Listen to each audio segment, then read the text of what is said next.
Hello and welcome to Defence Monthly, where we talk through our highlights from the defence activities across Africa, South Asia and the Middle East.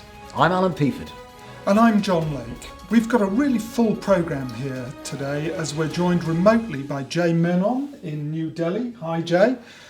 And Jay will be looking at new orders from India for Boeing. We'll be looking at the story of more Rafales for Egypt and Nigeria's ongoing Air Force modernisation, while in the unmanned world, India is developing new swarming drone technologies, and we'll also be looking at similar, really cost-effective and operationally effective solutions from the UAE.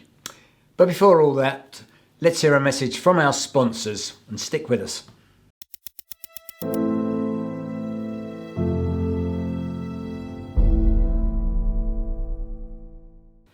Welcome back. One of the most exciting stories this month is that of Egypt, who have placed an order for another 30 Rafales. Now that makes them the biggest customer for the Rafale outside metropolitan France itself.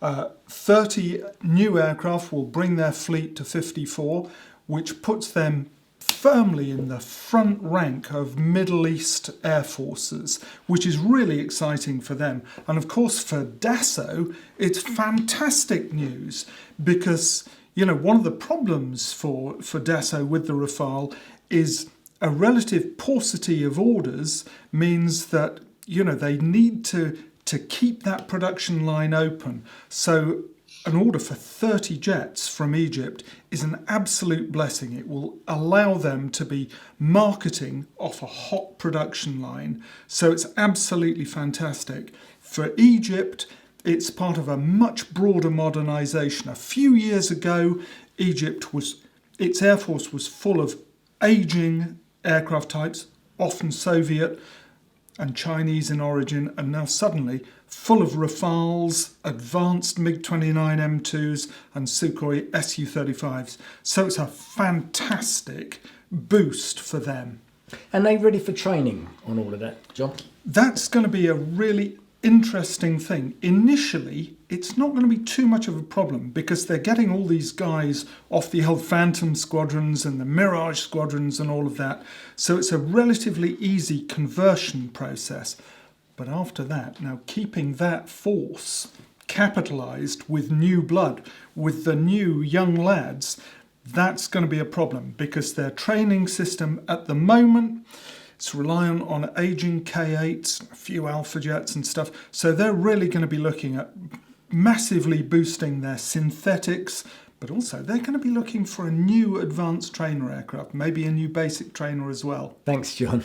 No problem. Well, I want us to head down further into Africa now to Nigeria, where the country's Air Force has this month been celebrating its 57th anniversary.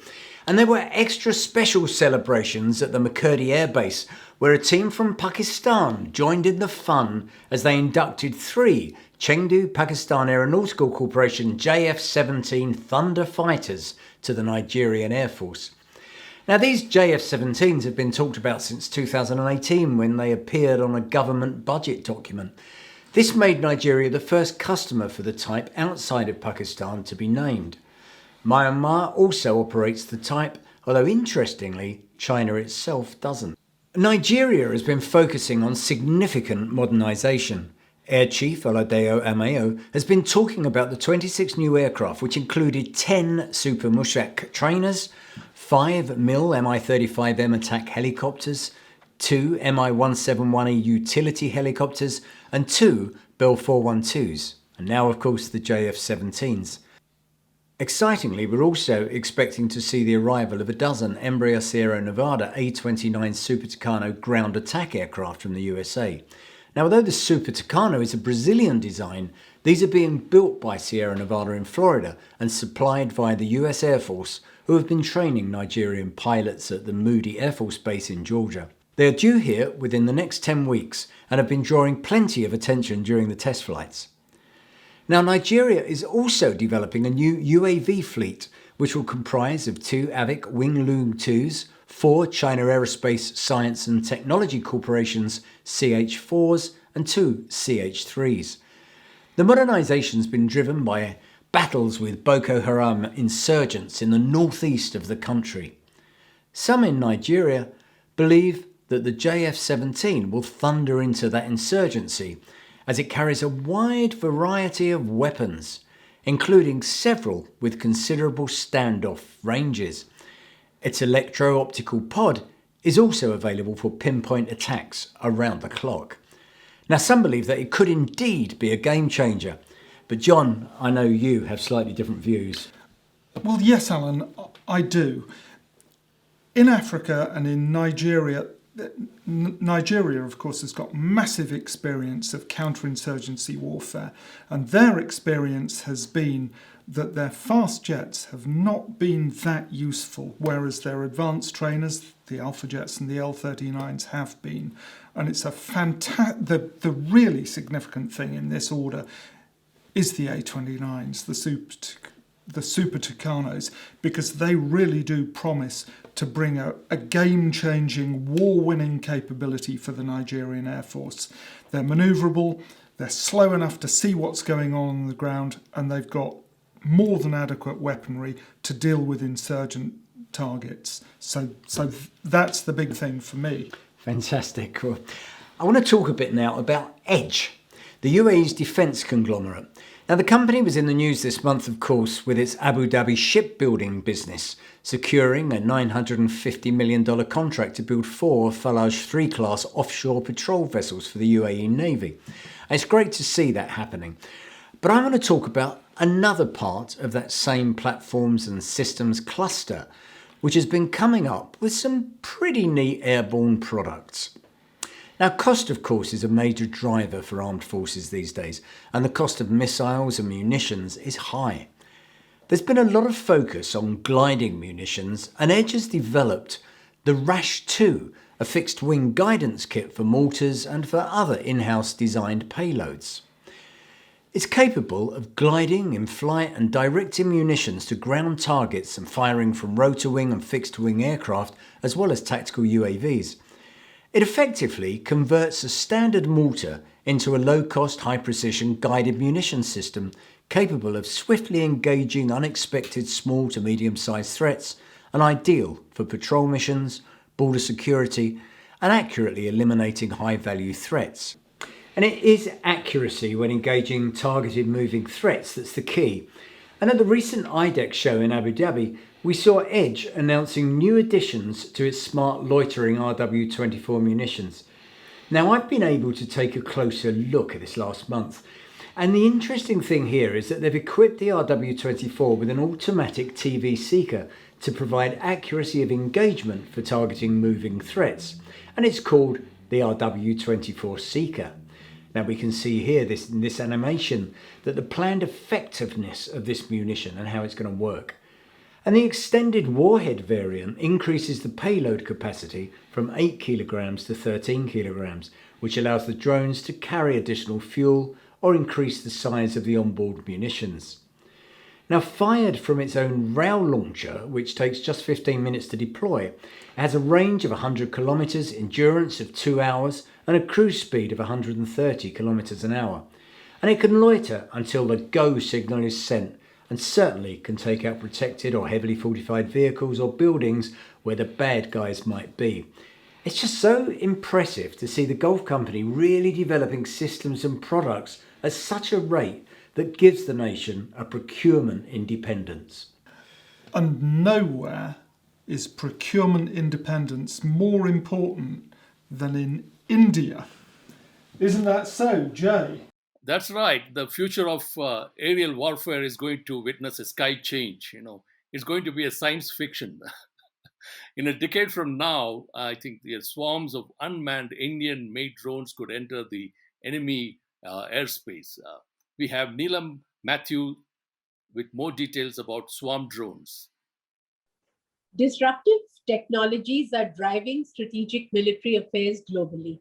And who can keep drones out of an aerospace vocabulary these days? The buzzword is drone swarms.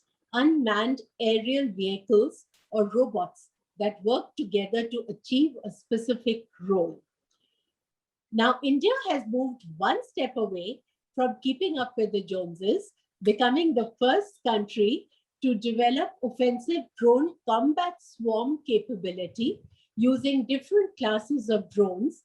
Founder of Bangalore-based New Space Technology, Sameer Joshi, told TATV. This was demonstrated in January this year at the Army Day Parade in New Delhi. Using 75 drones of various weight classes from 5 kgs to 30 kgs, each unmanned system was heterogeneous, equipped with artificial intelligence, AI, embedded algorithms, onboard computers, photometry, driven by continuous satellite feeds. They included kamikaze drones that self-destructed not before they turned 13 targets to smithereens with no human intervention. We hear the Air Force is now looking at a similar product that can be customized to mission requirements. No problem, said New Space Technologies. And aside, SWARM is an acronym for Smart Warfighting Array of Reconfigured Modules. Take that. There has been a change in insular mindsets in the military that has been till recently comfortable with legacy systems. Combined with the rise in defense startups, energized by forward-looking government policies, India is well on the road to innovation. Moving into the drone swarm arena has become imperative for India as it faces regular conflicts from its neighbor. However, it was last year during the Azerbaijan and Armenia war that brought this concept within the public view. Azerbaijan, it is widely accepted, was victorious almost entirely on the strength of drone warfare and loitering munitions procured from Turkey. They hunted down tanks, trenches of soldiers, and armored carriers. As budgets shrink, the relatively small size of the drones make them cheaper to build. This convergence of AI, artificial intelligence, and machine autonomy is the new today. The larger the swarm, the more lethal it is. They are loaded with sensors that give real-time assessment of threats with the ability to compromise radar and tracking systems. This is just the beginning of future warfare. We will keep you updated. This is Neelam Matthews reporting for TATV Defence Monthly from New Delhi. Now, there have been some really important developments for Indian naval aviation, with orders for more examples of Boeing's P8-i Poseidon and some really exciting news for the HAL Druv Advanced Light Helicopter program. Now, Jay, you've got more to say about that. Yes. So now India will soon get more eyes to monitor the Chinese presence in the Indian Ocean region. In the first week of May, the U.S. State Department approved a request from India to sell 6 Boeing P8-i aircraft, and at an estimated cost of US dollar 2.42 billion. As you know, the Indian Navy had bought 8 P8-i aircraft in 2009, and then we had a follow-on order of 4 more in 2016. So far, India has taken delivery of 9 aircraft, and 3 more are expected this year. One of them were supposed to come last year because of the pandemic. It got delayed. So now the aircraft will be coming in by the end of 2021 or maybe early 2022, the remaining 3. And the new deal is expected to be signed soon because it's going to be a government-to-government deal, unlike the earlier one, which was directly with the manufacturer, that is Boeing. Recently, the HAL-made Dhruv Mark III successfully demonstrated its deck operations capability, which included the landing on the deck and folding of blades and storing the helicopter inside the onboard hangar. So these trials have proven the capability of the ALH to carry out extended operations from the ship. So in April, the Indian Navy commissioned its first naval air squadron, equipped with indigenously made troops. And it was named Indian Naval Air Squadron, INAS 323. The unit will now field the 3 helicopters which were handed over by the state-owned HAL. And this twin-engined rotorcraft are the first of the 16, the type ordered by the service in 2017. Thanks very much, Jay. Now, some news from our sponsors, the World Defence Show in Saudi Arabia. This is the kingdom's first ever event of this kind, and it will be held from the 6th to the 9th of March next year.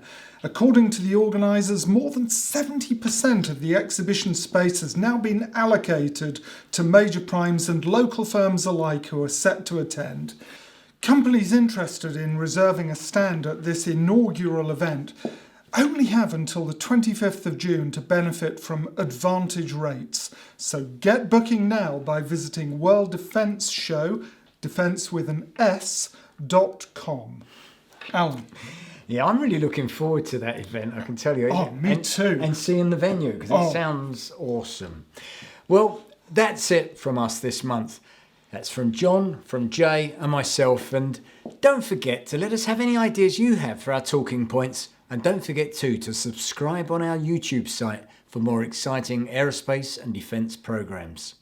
Well, we'll be back next month. Until then, stay safe and thanks for watching. Goodbye. Thank you.